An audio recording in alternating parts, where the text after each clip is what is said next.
కాశ్మీర్లో ఈ దఫా ఎందుకు ప్రత్యేకించి ప్రజల మీద ప్రాణాలు తీశారు, టూరిస్టుల మీద ప్రాణాలు తీశారు? నెంబర్ 1, ప్రపంచంలో పేరు తెచ్చుకోవడానికి, గుర్తింపు తెచ్చుకోవడానికి మరొకసారి. నెంబర్ 2, కాశ్మీర్ అంశం వివాదాస్పదం ఉంచడం. మూడోది, అన్నిటికంటే అతిపెద్దదైనటువంటిది ఏంటంటే వాళ్ళకు వణుకు పుడుతోంది.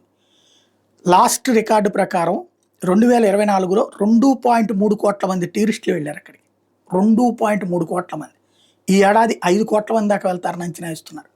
టూరిస్టుల సంఖ్య విపరీతంగా పెరగడంతో హోటల్స్ కావచ్చు, తినుబండారాలకు సంబంధించినవి కావచ్చు, కాశ్మీర్ వెరైటీస్ అమ్మేటటువంటివి కావచ్చు, అక్కడ రైతులకి మంచి ప్రయోజనాలు చేకూరుతున్నాయి, అక్కడ ఉన్నటువంటి బోట్ల వాళ్ళకి మంచి ప్రయోజనాలు చేకూరుతున్నాయి. ఓవరాల్గా ఒక పెద్ద గ్రోత్ సెంటర్గా మారుతుంది కాశ్మీర్.